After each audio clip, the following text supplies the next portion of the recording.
Bonsoir, mesdames, mesdemoiselles, messieurs, amis de Zouk TV, bonsoir. Nous sommes très heureux une fois de plus de vous avoir. Nous allons parler cette fois-là d'une situation assez particulière. Nous parlons de la santé en Martinique. Ça va être une émission spéciale.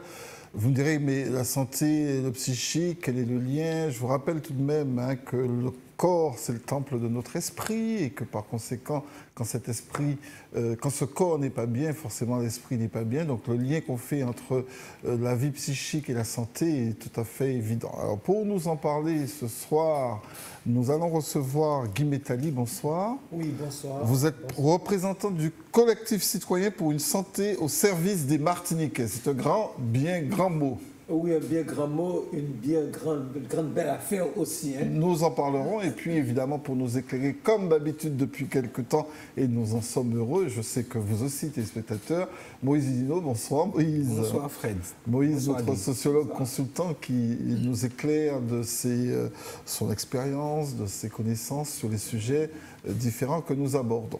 Alors la santé en Martinique, vous avez vu que le sujet, c'est celui qui nous intéresse. On a mis 3 points d'interrogation parce que ça devient vraiment une grande interrogation. Dans la presse ce matin, Moïse, vous avez dû voir comme moi, qu'un collectif citoyen pour une santé au service des Martiniquais est né, défend notre site de Mangovulsin parce que, a priori, ce site serait menacé. Bon, donc nous avons invité pour nous en parler Guy Métali. Je rappelle en dehors de vos fonctions d'artiste, vous êtes un professionnel de santé puisque vous êtes infirmier. Donc, oui, mais infirmier.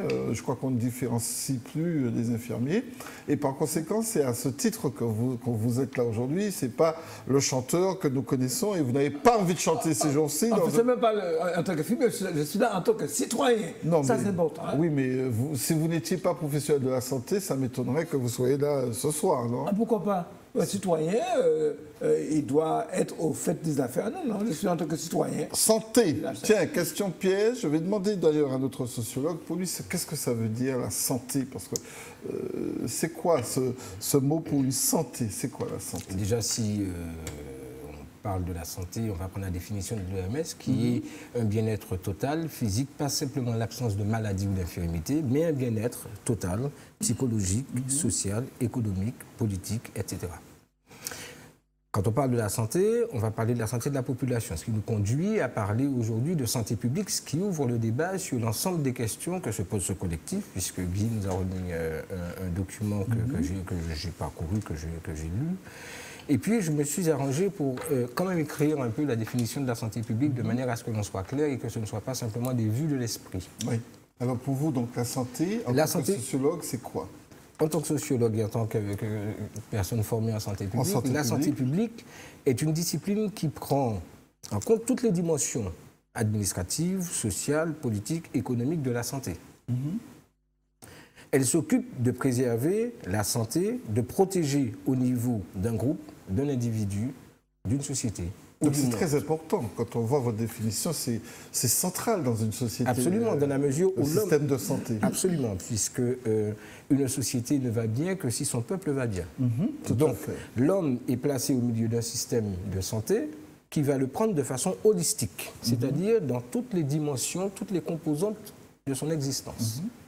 Voilà la définition que l'on peut faire et que je... Et c'est important de nous le dire parce qu'on mesure d'emblée déjà l'enjeu de votre mobilisation, en tout cas de vos interrogations au collectif, parce que c'est quand même, nous disait Moïse, un élément central de la vie d'une société, la santé. Avez-vous le sentiment, Guy, que cette santé est prise en compte dans notre société martiniquaise, puisqu'on parle de la santé en Martinique? Pardonnez-nous les Guadeloupéens pour aujourd'hui, mais nous parlerons de la santé en Martinique. Non, elle n'est pas prise en compte. Elle n'est pas prise en compte. Je vais vous dire, il y a une chose qui me fait mal. Quand j'entends les gens dire « je vais me faire soigner en France ». C'est très grave déjà. Qu'est-ce que ça veut dire ça? De me faire soigner en France. C'est parce qu'ils trouvent qu'ils n'ont peut-être pas confiance en l'offre de soins qui existe au pays. Effectivement, l'offre de soins, difficile de trouver un médecin. Pour avoir un rendez-vous, il faut compter 3 à 6 mois. Mais je crois que nous sommes en train de traverser une catastrophe sanitaire. Le mot n'est pas trop fort. Et je crois que si l'Académie m'entend, elle va trouver encore un mot beaucoup plus fort que ça. Donc, non, mais c'est vrai ce que je dis. Nous connaissons tous les conséquences d'une fusion inadaptée pour un pays. Hein? On a voulu faire une fusion. Oui, d'abord, il y a eu la fusion. Pour faire des économies dans les secteurs d'activité, et notamment sur la santé. On a rassemblé les 3 grands hôpitaux. Malgré les contestations des politiques, des syndicats, malgré les députés qui sont allés un peu partout à l'Assemblée et les sénateurs au Sénat, ça s'est fait quand même. Ensuite, on a vu la fermeture des urgences à Montgoville-Serre. Et maintenant, vous nous annoncez carrément le déplacement des activités de soins. Déplacement. Alors maintenant, il est question, depuis le plan, il a question un plan de redressement qui a été fait, le 15 décembre 2015, entre le CHUM et le préfet de la Santé, un plan de redressement de 2016. C'est qui le préfet de la Santé, le directeur de l'ARS? Oui, l'ARS, oui. Vous l'appelez préfet de la Santé? C'est comme ça que ça s'appelle maintenant, oui. Ok, d'accord. Le préfet de la Santé. 2016-2020 pour 35 millions d'euros. Et ce plan consiste à supprimer plus de 200 lits et plus de 320 postes. Alors justement, Moïse, à ce prix, parce que vous nous avez dit justement que la santé, c'était tout un système visant à maintenir l'équilibre des personnes, mais est-ce qu'elle n'est pas confrontée, cette santé, à la question des rigueurs économiques? Parce que ça a un coût, hein, rendre les gens bien, équilibrés, vas-y, tout le monde soit bon, beau et en pleine forme, ça coûte. Bien sûr que ça coûte. Maintenant, il est malheureux que par ailleurs, on soit systématiquement confronté, que ce soit d'un point de vue politique, d'un point de vue social, d'un point de vue de la famille, d'un point de vue de la santé, de tout comparer au niveau économique. Donc, c'est pas le nerf de la guerre quand même, l'argent? Je pense que les rapports sociaux, je pense que l'humanité, c'est ça le nerf de la guerre. Si nous sommes bien, si nous nous entendons bien, si nous sommes solidaires entre nous, probablement aurons-nous moins de difficultés à vivre ensemble. Alors c'est une utopie, une hérésie pour certains, mais la réalité c'est ça. C'est-à-dire qu'avant de parler d'argent, on interagit. D'accord? Même quand on va négocier, même quand on va acheter quelque chose, on interagit avec l'autre. Bon. Donc c'est d'abord ça qui est malade. C'est malade pourquoi? C'est malade parce qu'il y a une vision rigoriste, probablement, de la société. C'est-à-dire qu'on a parlé de déconcentration, déconcentration. On va déconcentrer les pouvoirs. On va centraliser. Nous sommes dans l'ère de la centralisation. On centralise tout. Mais c'est ce qu'on a fait avec la fusion, par exemple. L'informatique, donc on ramène tout à quelque chose. Donc tout le monde va converger. Bon. Mais ce n'est pas pour faire des économies, parce que ça part de bons sentiments, c'est de réduire les dépenses publiques. On a déjà suffisamment parlé du fait que la France et a priori la Martinique soient très dépensières en matière de finances publiques. En même temps, il y a beaucoup de situations de santé qui nécessitent qu'il y ait des centres de soins de proximité qui soient développés dans la société dans laquelle nous sommes. De plus en plus d'embouteillages, de moins en moins de facilité à se déplacer parce que les gens n'ont pas d'argent. Donc il faut réadapter le système, de mon point de vue, à ce qu'est la société aujourd'hui et non plus à des normes. Puisque ce sont ce que nous vivons aujourd'hui est lié à il y a 10 ans, 15 ans, quand on a commencé à parler de la réduction de ceci, on a changé l'hôpital public, on a modifié, on a l'acte 2 de la décentralisation. Donc le problème, en fait, c'est un processus qui était déjà, il est déjà en marche. Et on est en train de vivre les rouages de ce processus. Mais Sydney, peut-être, vous disiez 2007, c'était quand même déjà là les prémices de la crise économique. Est-ce que la santé n'a pas payé cash le prix de la crise? Déjà, pour pas mal de maladies. Pour pas mal de maladies, il y aurait des possibilités de soigner les gens plus rapidement et éviter d'avoir des gens qui soient trop malades pour un certain nombre de pathologies terribles. Bon. Mais il semblerait que les enjeux économiques pour les industries pharmaceutiques ne soient pas les mêmes que ceux des populations. Bon. Donc, c'est ce qui se dit partout, c'est ce qu'on va trouver dans les enjeux politiques, etc. Donc, la question, c'est quel type de société on veut. Alors, justement, vous posez vraiment la question. Quel type de société on veut? Et merci de me donner la possibilité d'interroger Guy Bétali, car j'ai le sentiment, tout d'un coup, que ce qui devrait appartenir au peuple, il en est complètement dépossédé quelque part. Est-ce que le peuple a eu un moment, la population, à se positionner sur ses choix en matière de santé? Non, on n'a même pas eu le temps de se positionner, puisque la population est tellement... Mais il y a des élus, Guy Bétali, il y a quand même des gens qui sont chargés de nous représenter. Mais qui ont fait, et puis rien n'a été fait. Qui ont fait et qui n'ont rien fait, quoi, voilà. c'est ça. Enfin, qui ont beaucoup fait, en fait, qui n'ont rien fait. Non, je crois que tout à l'heure, mais je revenais rebondir sur ce que vous avez parlé tout à l'heure. Les économies, effectivement, c'est une question d'économie dans tous les secteurs, et notamment, je parle des futurs, et notamment dans le secteur oui, mais tout à l'heure, justement, Moïse disait très justement qu'il faut faire des choix à ce moment-là. Et la population a eu l'occasion de choisir. Est-ce que vous avez le sentiment que chaque fois qu'on a été amené à... Et je pose la question à vous deux d'ailleurs. Est-ce que vous avez le sentiment que cette question a été centrale dans les débats politiques qui ont peut-être... Très objectivement, qui ont eu lieu, notamment dernièrement, concernant notre collectivité territoriale. Personnellement, je regrette, alors je le dis ouvertement, j'en parle ouvertement et je n'ai aucun problème avec ça. Je regrette qu'aucun... Vous êtes un sociologue libre, pensez. Oui. Et donc je regrette très profondément. Je contiens en moi des choses parce que je trouve malheureux que l'on n'ait pas parlé d'un projet social pour la Martinique. Effectivement. Je déplore, et je le dis très sincèrement, que l'on n'ait parlé que d'économie. Qu'on soit encore aujourd'hui à parler d'argent alors qu'il y a des gens qui dorment dans la rue. Alors qu'il y a des gens qui souffrent, alors qu'il y a des familles qui sont malheureuses, alors qu'il y a des gens qui triment pour avancer.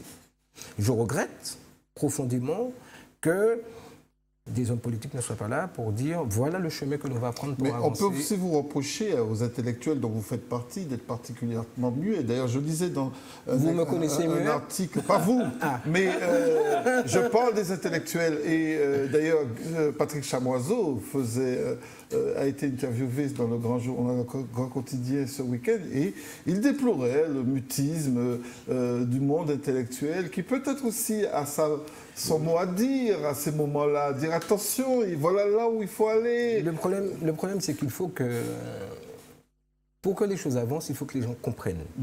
Pour que les gens comprennent, il faut que l'on leur propose et qu'on leur donne la possibilité d'avoir des personnes qui expliquent simplement les choses pour qu'elles les comprennent. Il faut sortir des débats passionnés. On ne va pas faire de bagarre oratoire pour dire...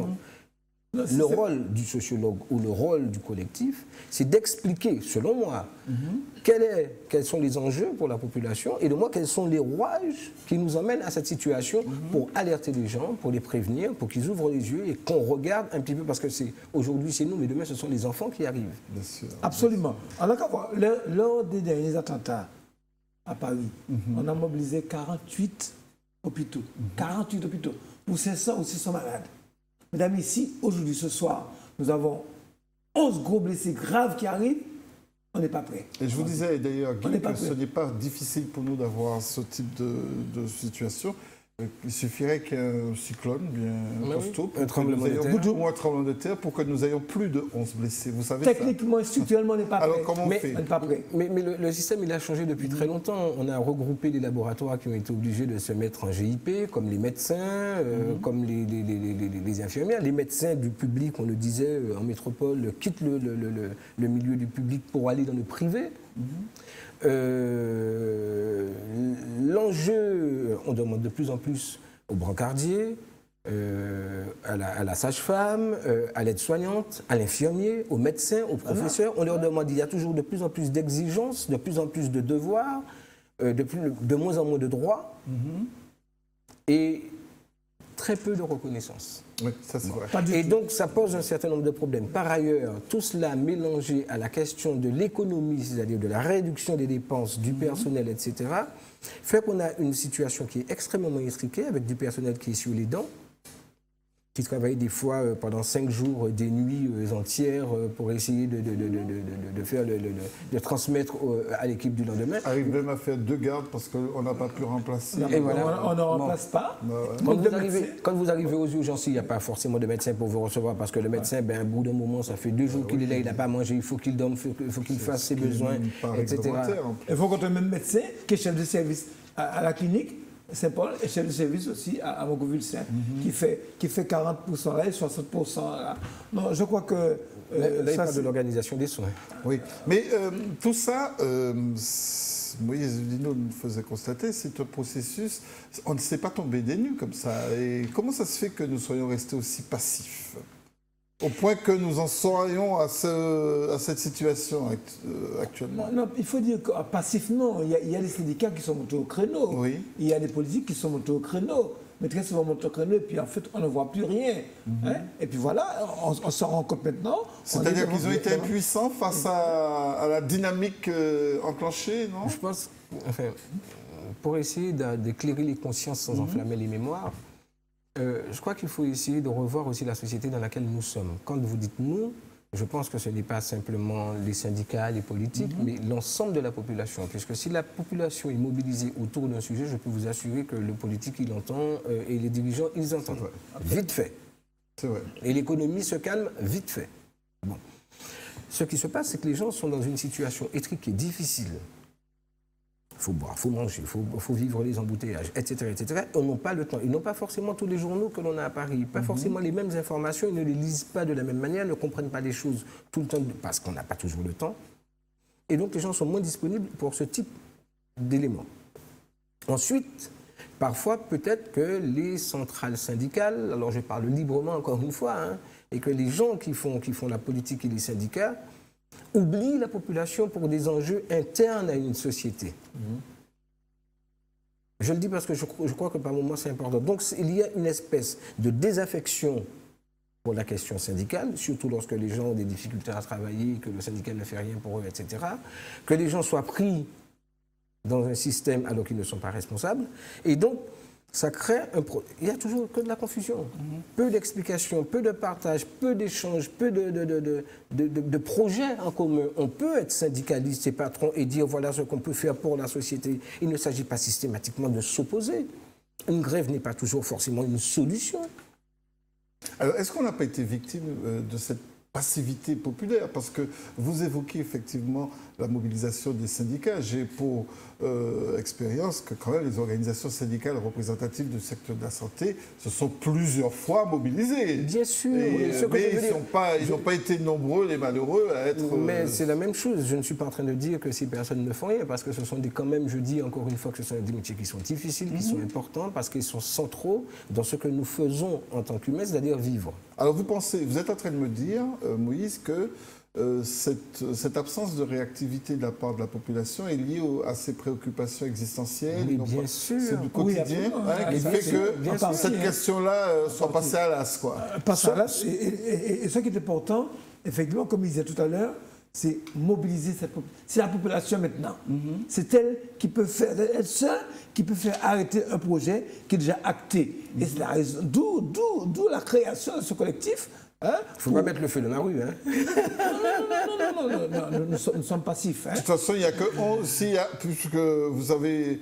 Il ne faut pas qu'il y ait trop de blessés, en tout cas, parce que vous savez... vous êtes en train de nous dire que pas plus de 11 blessés. Alors, mais si ça va comme ça, d'ici 2-3 ans, on n'aura qu'un hôpital en Martinique. Regardez, pour avoir un ophtalmologiste, c'est quelque chose de difficile. Ouais. Pour aller chez un dentiste, c'est difficile. Mais maintenant, il fallait prendre 3 mois, maintenant ce sera 6 mois après un rendez-vous. Et la loi d'hospitalisation vous dit qu'il faut de 30 minutes pour recevoir un malade. Pas plus de 30 minutes. Non, je crois qu'il y a ce qui est important, que les gens sachent que nous avons créé ce collectif de citoyens et que nous avons frappé à toutes les portes, nous avons vu tous les médecins, nous avons vu tous les maires de communes. On n'est pas revenu à une question. Attendez, parce pardon, je ressens ça parce que j'écoute et je pense que c'est important. Vous avez parlé de 2 choses. On est dans une liberté et moi, on parle de la Martinique. Moi, ce qui m'importe, c'est la Martinique. Le reste, après, les enjeux de machin, il serait bon que l'ensemble des politiques qui sont en Martinique aujourd'hui prennent à bras le corps cette chose. Non pas d'un point de vue politicien, parce qu'on n'en a rien à faire de leur politique. Il s'agit de la gestion, pas de la gestion, mais du vivre ensemble. Parce que la question de la gestion... Oui, c'est vrai, ça peut prêter à confusion. Donc, à mon avis, d'organisation du système de soins, d'organisation de la société, de refaire un projet social. Mais alors, ils ont tendance à vous dire, les gens, les élus, que la santé, vous savez, avec ces partages de compétences, ça relève de l'État. Non, mais on a changé un petit peu de choses. On est dans personne ne veut entrer dans les jardins des autres. Bon, attendez, on parle de la fonction publique hospitalière. La fonction publique hospitalière, on peut, s'il y a un projet social qui est fait, ça ne se fera pas du jour au lendemain, mais il faut faire des études, il faut mener des recherches-actions, il faut se renseigner, il faut observer. C'est un travail de terrain qu'il faut faire. Il ne s'agit pas de rester dans des bureaux. Parce qu'ils ne maîtrisent pas non plus les finances. Mais au-delà de la finance... Ça vient de France et c'est décidé en France. Au-delà de la finance, il faut des gens compétents pour faire des choses. Je ne dis pas... Je pense qu'il y a plein de gens compétents en Martinique. Ici, oui. Beaucoup de gens compétents et qu'il faudrait donner à ceux qui sont compétents pour faire des choses, au-delà de leur couleur, de tout ce que l'on veut, la possibilité d'exprimer des choses parce qu'ils ont une seule chose en tête, c'est le bien-être en Martinique. Je pense que c'est ça qui est le plus important. Vous comprenez ce que je veux dire? Donc là-dessus, oui, je parle avec mes tripes, hein, bien sûr. Mais la réalité... Avec quoi peut-on parler autrement? Mais la réalité, c'est celle-là. C'est-à-dire, la question économique est une chose, oui. Mais on ne doit pas se servir de ça pour s'empêcher de réfléchir à comment on pourrait faire autrement. Là, on pas ni l'argent à caillou ou qu'on regarde comment on pour faire poupée manger. Oui, mais là, on pas ni en pile obligé de déshabiller Saint-Pierre pour habiller Saint-Paul. Mais c'est pas forcément de l'économie. Ça peut être 2 plans de dachine que l'on va prendre, qu'on va fouiller. Ça peut être un énième, ça peut être... Voilà. C'était ce que j'étais en train de me dire. Est-ce que finalement, dans cette rareté de l'argent, est-ce qu'on n'a pas sacrifié la santé parce qu'on ne lui a pas donné suffisamment de sens? Puisque vous rappeliez en introduction, c'est quand même quelque chose de central, il s'agit du bien-être des gens. Est-ce que vous avez l'impression que la population, les élus ont conscience de ce que peut être le concept de santé? Est-ce que vous avez le sentiment que les gens ne réduisent pas ça à simplement les soins, le petit bobo, les médicaments, le docteur? Je crois que oui, il y a ce petit côté-là, les gens. Mais comment on peut leur faire prendre conscience que la santé, c'est central? Mais il faut qu'il y ait quelque chose de gros, de fort. Quand il y aura un gros cyclone, où on va prendre conscience. Voilà encore les exemples qu'il faudrait peut-être ne pas rentrer dedans. Pourquoi doit-on chercher forcément une catastrophe pour que les gens réagissent? On ne cherche pas, mais ce que je veux dire, je comprends très bien, hein, mais je crois qu'il faut baser ça sur le bon sens et l'éducation. Je parlais la dernière fois de communiquer pour changer les comportements. C'est une démarche. Oui. C'est une éducation à la santé. Il y a de l'éducation à la santé. Quand on veut expliquer les choses d'un point de vue de la sexualité, il y a une éducation à la sexualité. Il y a une éducation sur le code de la route. Il y a une éducation dans les comportements. Vous voyez ce que je veux dire? Donc, c'est tout un processus que l'on doit mettre en place, chacun, intégrer l'importance que ça a dans le vivre ensemble pour permettre que les choses évoluent peu à peu et arrivent à un niveau d'excellence. On est perfectible. Ce qu'il faut aussi surtout, c'est éviter de réduire la santé au système hospitalier. Alors, je n'ai pas le sentiment que ça soit que ça. Hein? Ce n'est pas que ça. C'est-à-dire qu'il faut maintenant argumenter pour convaincre. Et je reviens un peu sur ce que je disais en préambule. Le nouveau plan qui recommande d'ailleurs, premièrement, d'engager la mise en œuvre du redressement dès la fin de l'année 2016. Oui, mais le redressement est quand même nécessaire. Oui. Vous savez que le CHU est un gouffre financier, vous le savez. C'est un gouffre, un vrai gouffre. Donc il va falloir peut-être qu'il y ait quand même un redressement. Quand même. C'est ça que c'est le fait de, avant fin juin 2016, la fermeture de Mogoville sans EHPAD. Mais pourquoi alors, ma question, je fais comme un enfant de 7 ans qui ignore ce dont il s'agit. Mais non, on va dire quelles sont les raisons? Vous êtes candide sur ce coup. Oui, bien sûr. Expliquez-moi ce qui conduit à cette décision. Moi aussi. Moi, je veux bien que je m'associe à la question du sociologue. Qu'est-ce qui a pu pousser à cette... Eh bien, tout le monde s'est posé la question. C'est-à-dire que nous, les premiers, le collectif, et lorsque nous sommes allés voir les politiques, quand j'ai vu tous les parlementaires, tous les politiques, ils se disent, mais d'où ça vient, d'où ça sort? Et c'est acté puisque je vous ai fait voir le papier avec le logo de la santé, Oui, du du ministère de la santé. Alors, il y a quelque chose qui s'est passé, et nous saurons. Il y a un problème, il y a quelque chose qui s'est passé, donc tout le monde se Mais une décision aussi importante, aussi comme par importante, exemple, est passée complètement alors que les élus devraient savoir, au comme grand disait secret des élus locaux. il y a un quart d'heure, l'association des maires qui nous a invités pour nous dire, mais ils ne comprenaient pas, ils auraient dû être au courant de trucs comme ça. Moi, je pense que... Mais ça s'est décidé entre qui et qui alors? On a éliminé des instances qui devaient faire partie des décisions. Car les gens qui sont à la tête de la santé sont des gens qui sont très, très futés. Hein? Comme vous. Malheureusement, je suis à la tête, et bon, je vous dis, ce qui n'est pas là, il n'y a pas de collectif.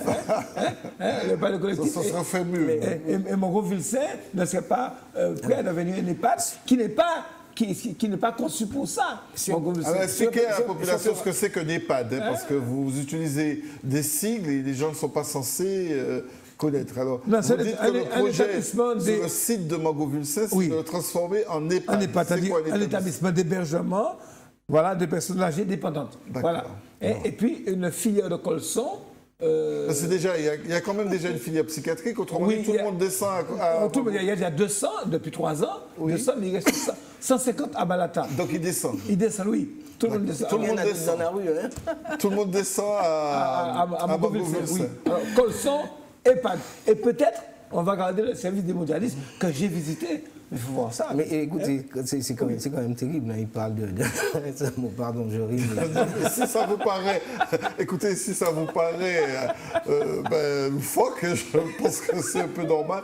Donc, mais c'est quand même assez... Non, mais ce sont les choix dont il fait part. Lorsqu'il parle des EHPAD et qu'il parle de colson, vous voyez ce que je veux dire? Vous voyez que ça fait un drôle... Oui, c'est une drôle d'association, je trouve. Bon, mais pour revenir à des choses un peu plus sérieuses, enfin, bon, le système de soins en France, il est performant. Bon. Mais j'ai envie de demander, est-ce que les outils qui permettent d'avoir ce système de soins performant sont, eux, suffisamment performants? Sont-ils efficaces? Sont-ils bien utilisés? Les hommes sont-ils bien formés là-dessus?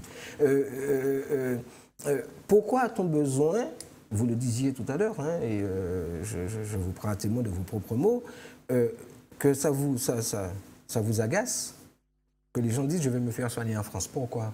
Oui, pourquoi? Justement parce qu'ils pensent qu'il n'y a pas de confiance. Il manque de personnel, manque de matériel. Est-ce que vous pensez qu'on meurt plus en Martinique ou... Parce que je vais vous dire, moi, ce que j'entends. Vous savez, moi, je ne suis pas un homme de la rue, je suis dans la rue parce que je suis là, je vis. Je ne suis pas un homme de rue, vous voyez. C'est-à-dire que je vis avec les gens au quotidien. Lorsque je parle de cette question aux gens, je prends des exemples très simples. Ah, c'est normal, les gens meurent à la ménard. Lorsque vous dites ça à d'autres personnes, d'autres vous disent on passe des heures entières pour être pris en charge. Une dame, ne serait-ce qu'en ville, une dame avait rendez-vous à 9h avec son médecin, elle est sortie de là à 15h avec son médecin. Alors, il se trouve que la personne qui donne les rendez-vous donne à tout le monde les rendez-vous à la même heure. Bon, c'est un peu catastrophique sur l'organisation. Bon. Ensuite, je ne sais pas pourquoi les collectivités, enfin celles qui étaient là, pourquoi l'État, pourquoi la fonction publique hospitalière n'a pas amélioré les conditions environnementales de la MENA, par exemple. C'est-à-dire quand vous dites... Mais il y a des moments où ils avaient peut-être besoin de rafraîchissement, de réorganisation, etc. Est-ce que comme partout dans les hôpitaux en France, on attrape des staphylocoques dorés qui tuent des gens? Ah oui, si on en attrape. Hein. Oui. D'accord. Comme partout en France, on a des infections nosocomiales qui sont dans les hôpitaux. La question est de se poser comment les personnes qui vont faire le nettoyage font la désinfection. Alors voilà. Donc c'est tout un processus dont il est question. Moi, je vous parle de santé publique, c'est-à-dire une vision globale d'un point de vue de la santé de l'individu. Mais ça ne veut pas parler simplement de la médecine. Vous voyez, je vous parle des personnes qui nettoient, mais de la personne qui doit faire la photocopie. Celui qui doit rendre son rapport et le taper. A-t-elle suffisamment de temps et d'outils pour lui permettre d'arriver à ça? Les archives sont-elles bien classées pour que lorsque nous... Vous voyez, donc, on va tout un toujours système. vous renvoyer à la question des moyens. Voilà. Les moyens. Les moyens sont d'abord des moyens humains, c'est d'abord une volonté. Moi, avant d'envoyer aux moyens, c'est quelle est la volonté que l'on a, quelle société veut-on? Quelle volonté? Vous parlez de la volonté politique? Politique et sociale. La volonté politique et sociale, et puis de se rappeler du serment d'Hippocrate, d'accord, et de faire en sorte que l'individu, dans la société dans laquelle il est, s'épanouit. Plus on aura des gens qui vont bien dans une société, parlons plus de la la société volonté sera politique. possible. Qui doit l'affirmer? Parce que ce ne sont quand même pas les médecins, ce ne sont quand même pas les infirmiers, c'est quand même pas, ce sont pas il y a des individus, vous savez, praticiens. Qui doit avoir une volonté politique affirmée et démontrée? ceux qui ont la capacité naturelle de le faire. C'est que le pouvoir aussi. Pas obligatoirement ceux qui ont le pouvoir, puisque vous avez le pouvoir et vous ne pouvez pas parfois agir. Regardez tous les pouvoirs qu'ont beaucoup de gens et ils Votre n'agissent pas réponse dessus. ne me satisfait pas, Brice. Vous n'avez pas l'habitude de tourner autour du pot comme ça. Ce- Qui doit montrer? Parce que la volonté Attendez, politique, c'est important. Mais je dis Mais que la c'est volonté... peut-être ce qui a manqué dans Aujourd'hui, je vous dis, je ne vois pas. Il y aurait eu...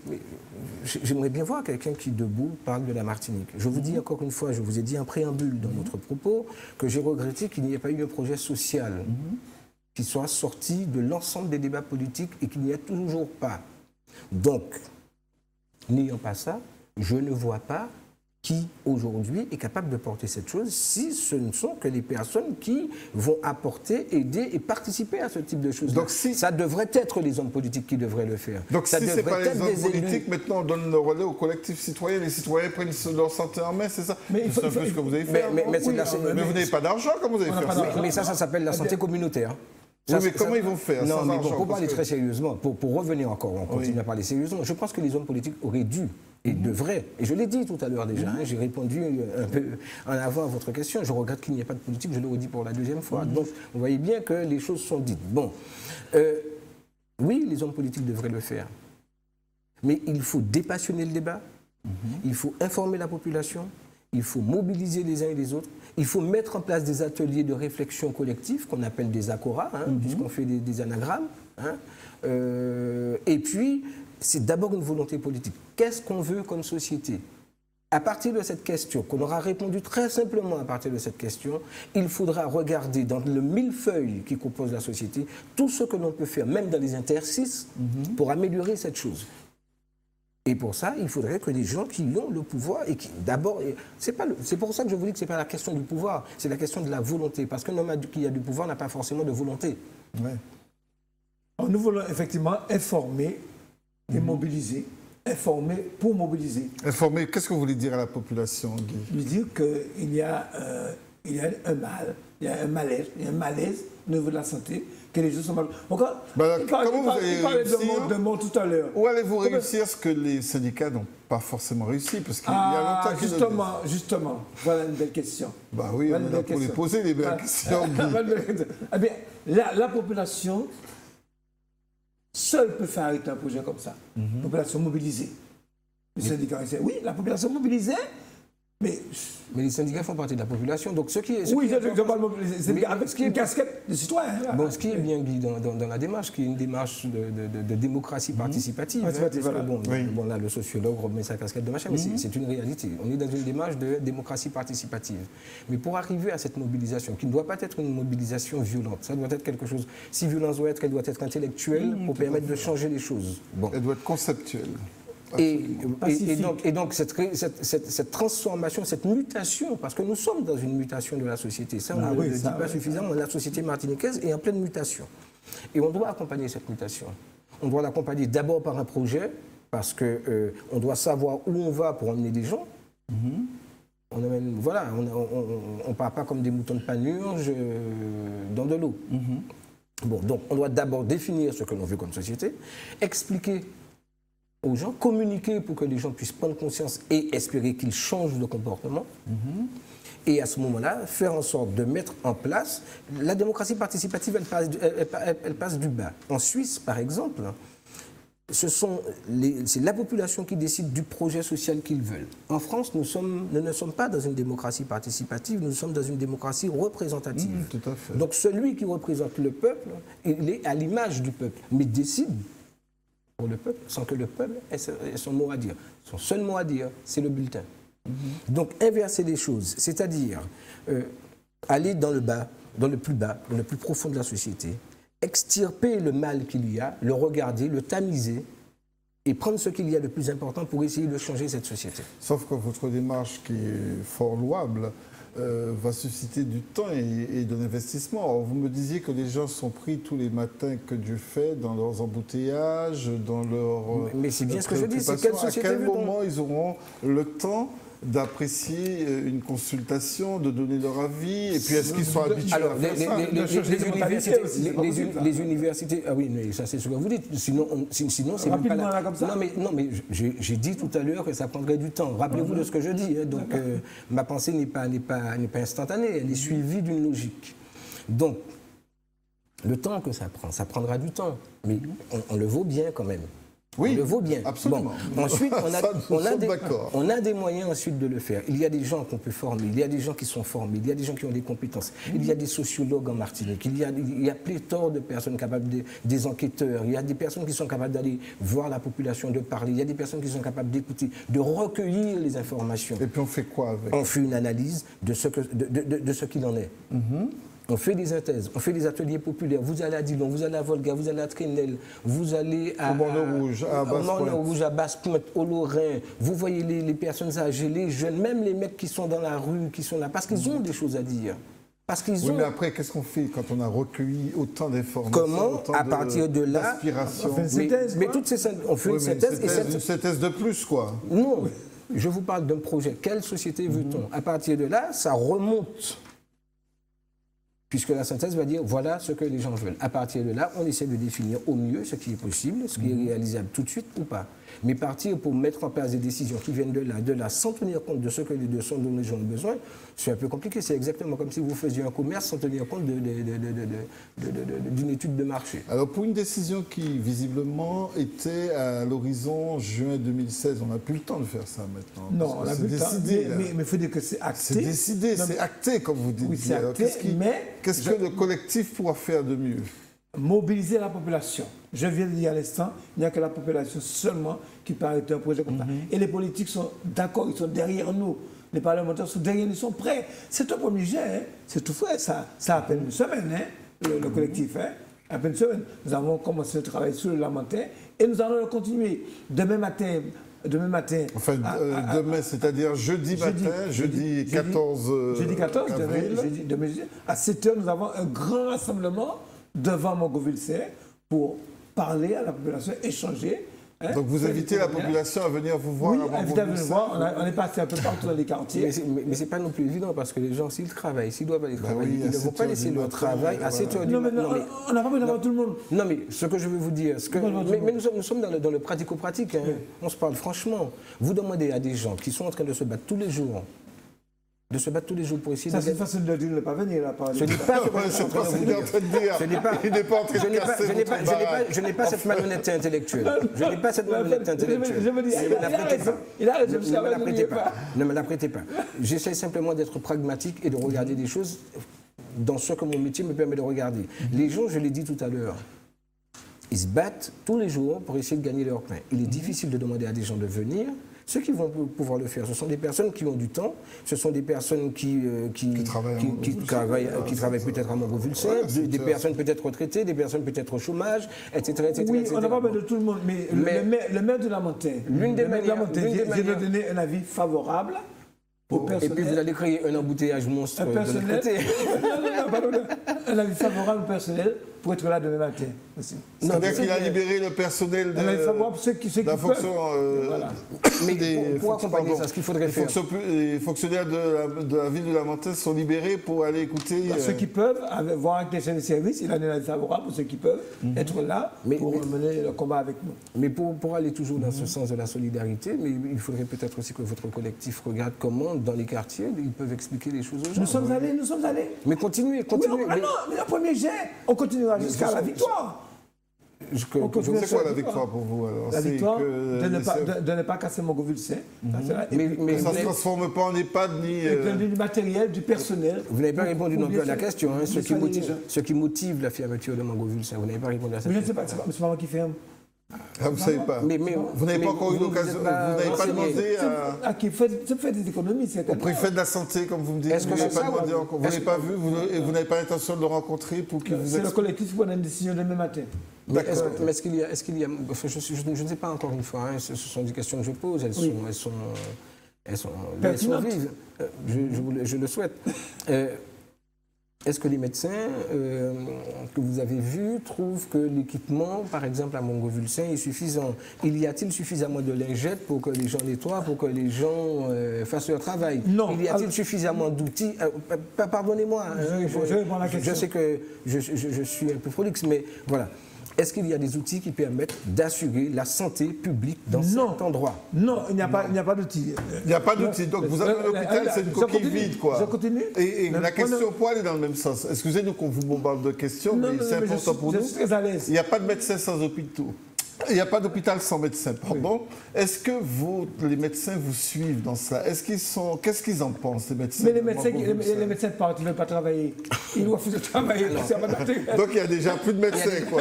Mais il n'y a plus de médecins. Donc, dit, prenez le cas des mondialises. Mais pourquoi attendez, restons en Martinique. En Martinique, je suis là. Nous sommes dans une démarche d'explication. Hein? Oui, mais j'explique. Qu'est-ce qui fait que les médecins ne veulent pas rester? Parce qu'il n'y a pas de matériel, il n'y a rien. Donc on est déjà dans une situation de vide. Absolument. Donc ce n'est pas comme ça, ce n'est pas pour un rond de gens que l'ARS a décidé de fermer Montgovulcin. Je ne sais pas si c'est l'ARS qui a décidé ça. Hein. Enfin, je ne sais pas, je pense que c'est... Vous avez parlé du préfet, du préfet de la santé. Il y a un truc qui a été signé. C'est vous qui avez dit ça tout à l'heure. Hein. Qui a signé... Vous avez parlé du préfet. C'est lui qui décide. C'est lui qui décide. Alors s'il a décidé, je suis très heureux de savoir que c'est lui qui a fait ça. Je ne sais pas. On ne sait pas. C'est la question que je vous pose. Qui est le maître à bord de la santé en Martinique? Il y a un maître pièce. Oui, c'est le préfet de la santé, c'est l'ARS, voilà. Bon, alors, vous me dites que vous n'avez pas dit que c'est l'ARS. Mais je n'ai pas encore vu l'ARS. On n'a pas encore vu, on ne sait pas. C'est-à-dire que nous, ce que je veux vous dire, ce que je veux faire passer ici, c'est que demain, nous avons une mobilisation. Nous aurons du monde. Et nous allons faire des témoignages. Il faut que les choses soient justifiées, Guy Métani. Je suis désolé de vous dire ça. Il faut que les choses soient... Je suis désolé. Il faut que les choses soient justifiées. Ne soyez pas désolé. Dites-le simplement. Oui, mais bien sûr. Si cet endroit ne permet pas d'assurer la sécurité et la santé des individus, je ne vois pas pourquoi on va le garder ouvert. À la santé et la sécurité? La santé... il faut garder mais vous dites qu'il n'y a pas d'outils. Vous dites que les médecins... Nous demandons, il faut que ça reste ouvert, nous demandons le matériel et le personnel. Oui, mais qu'est-ce qui pose alors, mais vous vous rendez compte, un endroit où on ne peut pas prendre en charge les gens, est-ce que tout le monde peut être dialysé en Martinique? Vous êtes infirmier, je vous pose la question, même en tant que citoyen, parce que vous avez sans doute des amis qui sont partis se dialyser. Est-ce que tout le monde est capable d'être dialysé? Moi, je peux vous parler d'une dame que je connais qui habitait à Cité-Dillon, qui est restée 3 jours sans être dialysée et elle en est morte. Mais oui, forcément, 3 jours, il y en a 50% qui meurent. Alors pourquoi? Je parle des services de dialyse. Il y a 67 dialysés par jour. Oui. Il y a peut-être 2 médecins. Dans un pays où il y a énormément de taux de diabète est très important, on sait très bien l'incidence de l'insuffisance rénale. À Montgovulcin et à l'ancien hôpital. Bon, en principe, un dialysé reste 4 heures de temps environ. 4 heures de temps dans le foie. Les lingettes, il n'y en a pas. La même lingette qu'on va prendre, les lingettes, c'est pour essuyer les tables, etc. Eh bien, on prend la même lingette, on va la laver et on va essuyer. Bonjour les affections on interdit aux malades de venir avec un drap. Et ça vous repose, et je repose cette même question, aussi agaçante qu'elle puisse être. Les personnels sont-ils exactement bien formés? Les personnes, quand elles font de la désinfection, respectent-elles l'aseptie? Est-ce qu'elles respectent les protocoles qu'il faut? Il manque, mais en même temps, ce n'est pas de leur faute. Mais c'est pas de leur faute. Mais en même temps, on doit être conscient qu'on est dans un hôpital. Pardon, hein, je respecte vraiment tous ces métiers-là et je dis que... Bon, et je ne pense pas que tout le monde fasse la même chose. C'est exactement comme ceux qui nettoient dans les écoles. Vous savez, mouiller, c'est laver, c'est que c'est propre. D'accord. Bon, donc le principe est de passer pour désinfecter. Quand on lave, on mouille, on lave, on rince, on sèche. Après, on désinfecte. Mais ce que Moïse Udino disait tout à l'heure, Guy, m'interpelle. C'est-à-dire qu'on est finalement déjà dans une situation de fait. On est dans une situation de fait. Vous dites qu'il n'y a pas de, mais j'ai parlé de moyens, catastrophe. etc. J'ai parlé de catastrophe. Comment voulez-vous qu'on laisse ouvert un hôpital dans lequel il n'y a plus de matériel? Mais on va faire encore plus. Alors, si on ferme, non, nous voulons que l'hôpital reste. Il y a des services qui fonctionnent. Il y a des services. Il y a la médecine, il y a l'ophtalmologie, il y a les 6 salles du bloc opératoire. Vous demandez du personnel. Est-ce que vous seriez, par exemple, alors on part dans quelque chose où, concrètement, de manière pragmatique, on dit des choses. Le personnel qui est à Mangovulsin, qui dans des différents services ne peuvent pas travailler parce qu'il n'y a pas de matériel. Imaginons que l'on réétudie alors. On oublie la question de l'économie, de la restriction budgétaire, puisque le bien-être des personnes, je suis toujours dans cette dimension, est important. On envoie ces personnes travailler dans différents endroits en mettant des choses. Vous seriez d'accord pour ça ou bien vous pensez qu'il faut rester à Mangovulsin parce que c'est... Même sans matériel. Même sans matériel, même sans médecin. Non mais justement, il ne faut pas qu'on reste sans matériel. Donc, il nous faut du matériel. Donc il est d'abord question de réfléchir à quelles sont les pathologies que l'on a en Martinique, les plus grandes pathologies. On a le diabète, on a d'autres pathologies. Donc de quoi a-t-on besoin pour prendre en charge le diabète, d'accord? Telle autre pathologie qui sont les AVC. Qu'est-ce qui conduit à des AVC? Comment on prend en charge ce type de choses? Les accidents de moto, l'alcool, la toxicomanie, etc., etc. Est-ce que, par exemple, ils sont suffisamment équipés en termes de matériel, en termes de personnel à l'hôpital du Saint-Esprit? Alors, il y a un service aussi qui est très important à Mangovulsin, j'y pense tout d'un coup. Et d'ailleurs, je salue le docteur Loco Gina, c'est sur la drépanocytose. Et ils vont partir aussi? Oui, ça va descendre tout ça. Ça va descendre. Oui, tout ça. Quand vous dites ça va descendre, ça va descendre où? À la Ménard. À la Ménard, voilà. Il n'y a pas de... La Ménard qui n'est même pas les normes. Mais pourquoi? Voilà, vous voyez. Alors, donc la question... Le seul hôpital qui soit dans les normes, c'est encore Mangovulsin. En fait, la catastrophe dont vous êtes en train de nous dire qu'il va arriver est déjà arrivée. C'est ça que vous êtes en train de nous dire. Non, j'ai dit nous sommes. Vous ne dites que... Pas qu'il va arriver, nous sommes déjà là-dedans. Oui, c'est ça. Donc, demain, vous allez simplement rappeler à la population, on a les 2 pieds dedans déjà. Alors, il faut bouger. Que faisons-nous? Il faut bouger, oui. Il faut bouger, faire arrêter le projet. Il faut que Mangovulsin reste l'hôpital, Mangovulsin. Oui. Hein? On n'a rien contre NEPAD, on n'a rien contre... Hein? Il faut qu'on reste Mangovulsin. Et nous allons demander... Il faut d'abord demander d'équipement. Parce que pour que ça reste un hôpital, il faut qu'il y ait des outils, du matériel, des médecins et du personnel. Mais la question principale à laquelle on était confronté là, bon d'accord, il y a Mangovulsin, on fait une bonne partie dessus, c'est l'offre de soins. Est-elle suffisante en Martinique? Voilà, c'est ça. C'était la vraie question. Non, mais j'ai dit en préambule au départ, l'offre de soins n'est pas suffisante. Donc il faudrait encore des moyens supplémentaires. Mais pour arriver à ça, alors, c'est encore une fois, vous voyez, le problème c'est l'argent qu'il y a quand même derrière. Le problème c'est ça. Bon. C'est le guerre de la guerre. Je trouve malheureux.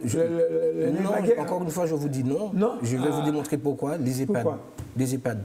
C'est tout simplement parce que la société est en train de se transformer et qu'on a fait prendre conscience aux gens, ou on a dit aux gens qu'il vaut mieux mettre les parents parce que machin, les gens n'ont pas le temps. Nous allons être le plus vieux territoire en France. Et on met des gens, au lieu de laisser des gens, au lieu d'essayer de réorganiser la société. Vous savez, il y a une dame.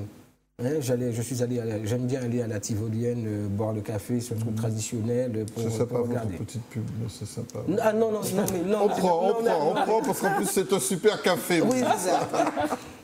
Bon, et je rencontre une dame de 84 ans qui demandait une aide ménagère. Je crois que ça fait 2 ans qu'elle attend. Cette dame est tombée dans la rue hier ou ce matin. Bon. Elle est obligée de prendre un taxi. Elle a des courses. Les courses sont lourdes. Je l'ai aidée. Donc finalement, j'ai pris le pas. Je me dis, mon Dieu, elle a du courage. Elle venait chercher des sachets de café. Elle rajoutait plus de la confiture qu'elle rajoute avec une béquille et un sac qui est lourd pour sortir de la rue Victor Hugo pour arriver jusque sur le taxi, soit sur le parking de taxi, soit au niveau de l'asile. Personne n'est là pour l'aider. Donc, quelle société veut-on? On parle d'EHPAD, mais est-ce qu'il n'y a pas moyen de réorganiser, de refaire prendre conscience aux gens que les parents, les grands-parents, les arrière-grands-parents peuvent peut-être encore vivre avec eux? Oui, Ça, il y a du boulot. pas, hein. pas de Il y aura malade, du mais- boulot. Il y a Et du si on boulot. parle- et si on parle d'économie, je pourrais vous donner l'exemple. Je pourrais vous donner l'exemple d'une personne qui a souffert de problèmes de cataracte et qui croyait qu'elle était aveugle, qu'on a mis dans une maison pour personnes âgées. La personne qui la prend en maison aux âgés se fait 60 000 euros par mois, mais ne s'occupe pas du tout de ces personnes-là. La personne dépense 2 500 euros par mois pour habiter quelque part et manger. Mais chez elle, elle ne dépense pas autant d'argent. C'est énorme. Vous parlez tout à l'heure, on dit que nous sommes Donc, vous voulez pas le d'EHPAD, pays, hein. le pays le plus vieux là. Oui. Mais regardez, il y a 120 jeunes, Enfin, où il y a de plus- 120 personnes. jeunes qui réussissent à chaque fois.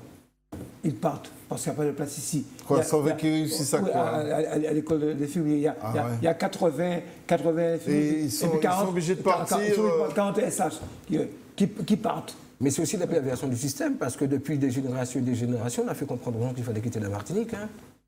Ah, ils partent travailler, puis on est le Je plus- suis sûr, j'imagine, et peut-être que vous en faites partie, et que plein de parents disent à leur enfant, tu fais ça, et puis tu pars à Paris, et puis tu vas voir, parce qu'ils imaginent que Paris c'est mieux. Non, parce C'est qu'il n'y a comme- rien. Vous savez, c'est comme... Tu viens ici. Oui, mais Ah, non, est-ce qu'ils ont cherché, est-ce qu'ils ont eu, on ne sait pas. Déjà, les premières années, ils vont les faire à Paris. Donc, il est normal qu'ils travaillent à Paris. Bon, donc voilà, il y a des gens qui vont faire de la politique pour parler de la politique et qui envoient de la politique et du terroir et qui envoient leurs enfants aux États-Unis ou ailleurs. Donc, c'est la même chose. Alors, on va- Donc, oui. donc, le système de soins, est-ce qu'il est performant? Alors, visiblement, il ne l'est pas. Alors, je reprends Selon parce qu'on ne va pas tarder à boucler l'émission, qui était une émission spéciale centrée sur cette situation. J'ai vu que dans vos objectifs, enfin dans vos revendications, alors, ce sont vraiment des revendications, puisque vous dites non au génocide du peuple martiniquais. Vous pensez que là, on est allé jusqu'à... à ça. Génocidé. Oui, vous pensez que le thème est fort, mais il n'est pas fort, non. Oui, j'ai trouvé un peu fort, mais peut-être qu'il est à la hauteur de ce que vous vivez au Il quotidien. est à la hauteur parce que il y a Parce que des- les gens meurent à petits coups. il y a des gens Parce qui que souffrent. génocide, c'est bien, vous savez, un Oui, génocide, oui, c'est un oui. génocide. hein. Extermination. Il y a même des gens qui C'est une extermination. Mais en même temps, alors sans vouloir jeter de l'huile sur le feu, lorsque l'on Ça, regarde... Non. ça ne vous ressemble pas du tout. Non, oui, mais- allez-y. Mais dans ce que Guy Métali dit, je me souviens quand même, et je garde à l'esprit la question du chlordécone. Oui. Donc, Ne mettez je pas garde- de l'huile sur le feu. Non, mais... Grâce voilà, à- effectivement.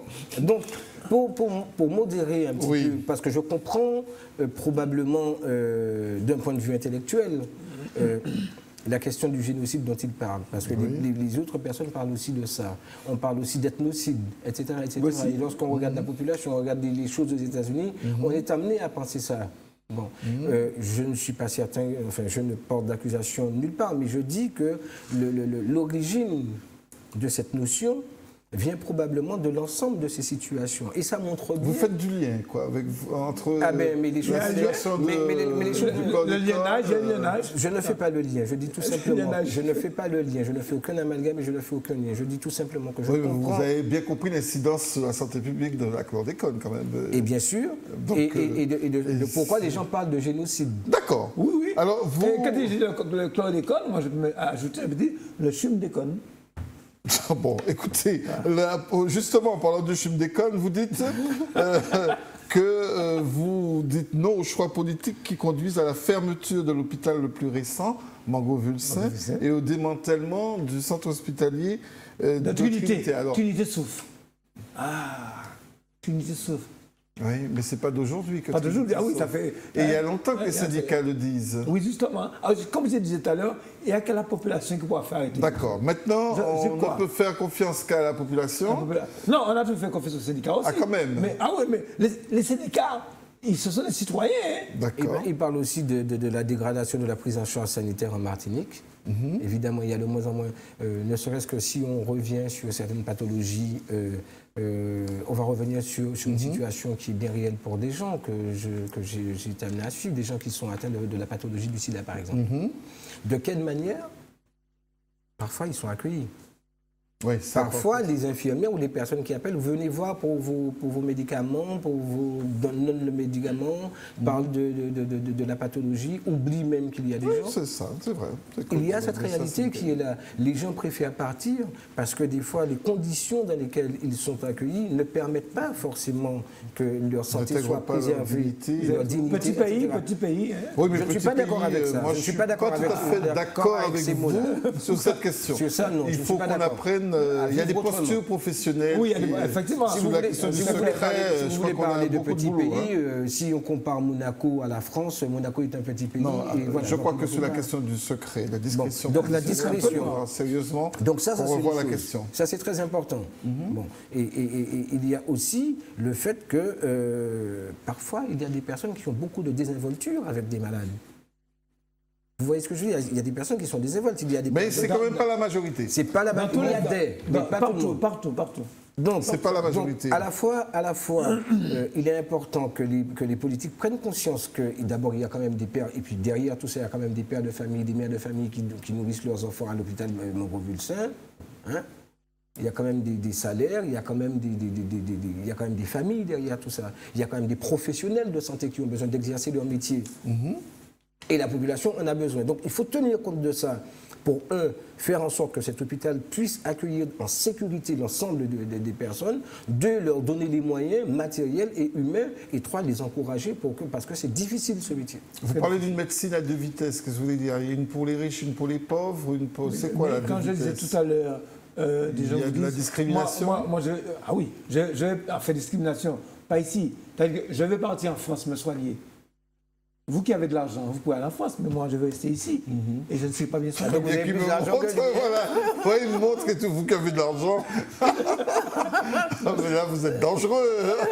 En plus, fils qui nous écoute. non, mais c'est ici, c'est très grave. Je suis allé hier à la mairie de Saint-Joseph où le maire nous a accueillis. Il me disait, il vient d'être opéré à l'épaule gauche à l'hôpital. 2 jours après, il souffrait, il a dit au médecin, je voudrais partir. Je me suis dit, pourquoi vous voulez partir? Il dit, parce que la chambre est sale. Je ne peux pas rester dans une chambre sale. Et il est parti. Et il pense que s'il était guéri, il était mort. Tu comprends? Avec toutes les infections, tout ce qu'on rencontre. Non, je crois que, comme je l'ai dit, il était logé à la même scène que tout le monde. Mais il faut savoir qu'il y a un problème. Et j'insiste là-dessus pour que demain, les gens soient là à 7 h du matin devant Montgrovulsin. Nous serons là avec une prise de parole, avec des témoignages. Écoutez les avis d'obsèques par jour. Il y a 30 personnes chaque matin. Mais je peux vous raconter l'histoire de... On n'aura peut-être pas le temps. personnes On mortes, raconte. En etc. tout cas, on va Donc, surtout retenir votre appel à ce qu'il y ait demain, pour ceux qui nous écoutent ce soir, malgré les contingences et les difficultés, voilà. d'être présent Ceux qui pour peuvent à 7 h devant entendre, Montgrovulsin. pour écouter le collectif citoyen pour une santé au service des Martiniquais. je pense que c'est une bonne chose parce que de toute façon, c'est évidemment par la population. Parce que si la population ne se bouge pas, de toute façon, les choses ne bougeront pas. Voilà, je ne bougeons pas. Mais il était intéressant de prendre ça pour moi de manière assez large et de faire bouger les lignes. Absolument. C'est la fin de notre émission spéciale. Nous retiendrons que c'est important, la santé, que c'est un équilibre, c'est le bien-être. Nous nous retrouverons dans 15 jours dans notre format habituel, bien évidemment. Merci Guy Métaki. Merci d'avoir aussi. Merci pour le collectif. Merci pour la santé martiniquaise. Et puis voilà. Et merci à Yannick qui a assuré la partie technique de notre émission. Moïse, au plaisir de vous revoir dans 15 jours. Entendu. Voilà.